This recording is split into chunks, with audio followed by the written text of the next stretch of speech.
Hello everyone, কেমন আছেন সবাই? আমি অমৃতা। আজকে রিভাইভ বাই অমৃতা নিয়ে কথা বলবো। রিভাইভ বাই অমৃতা হচ্ছে আমাদের ইউটিউব চ্যানেলের নাম। আপনারা সেখানে আমাদের ডেইলি আপডেটগুলো দেখতে পারবেন।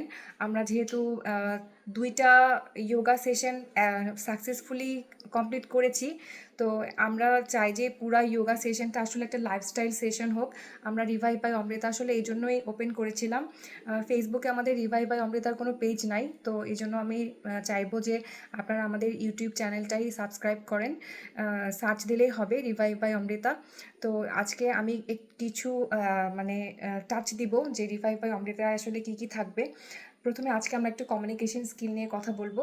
কমিউনিকেশন স্কিল আমাদের একটা খুবই এফেক্টিভ স্কিল। আমরা রাইট জায়গায় রাইট পার্সনের সাথে রাইট টাইমে কথা বলতে পারি না, এবং এই জন্য আমরা অনেক পিছিয়ে থাকি।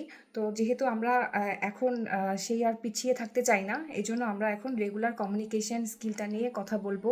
বিভিন্ন ধরনের স্কিল আপডেট নিয়ে কথা বলবো। কমিউনিকেশন স্কিলের মধ্যে আমাদের কিছু পয়েন্ট আছে। সেটা হচ্ছে অ্যাক্টিভ লিসেনিং, আমাদেরকে সুন্দর মতো শুনতে হবে।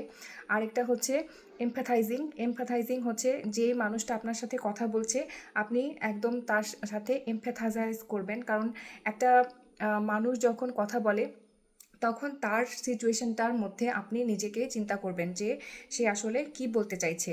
এবং রাইট বডি ল্যাঙ্গুয়েজ, আমাদেরকে কিন্তু রাইট বডি ল্যাঙ্গুয়েজ মেনটেন করতে হবে। কেউ যদি একটা সিরিয়াস কথা বলে, আমরা যদি এরকম ঘুমিয়ে থাকি কিংবা এদিক ওদিক তাকাই, তাহলে কিন্তু সে খুব ডিসকমফোর্ট ফিল করবে এবং পরে সে কিছুই আপনার কাছে শেয়ার করবে না। সেই জন্য একদম আই কন্ট্যাক্ট ঠিক রাখবেন, যেন সে আপনার চোখে চোখ রেখে কথা বলতে পারে। আর সেকেন্ড না, আসলে ফোর্থ হচ্ছে ফ্রেন্ডলিনেস। যেমন হচ্ছে যখন আপনার সাথে আমি কথা বলবো, তখন যেন আমার কথার মধ্যে বন্ধুত্ব সুলভ একটা আচরণ থাকে। যেন সেটাতে মানে আমি যে একটা কথা বলছি, আপনি হা হা করে হেসে উঠলেন, তখন কিন্তু আমি খুবই মানে ফিল করব যে একটা মানুষকে আমি কথা বললাম আর সে হু হু করে হেসে উঠলো। সেই জন্য কথা শোনার সময় একটা বন্ধুত্বপূর্ণ মনোভাব রাখতে হবে, যে আপনি আর কথাটা অ্যাপ্রিসিয়েট করছেন।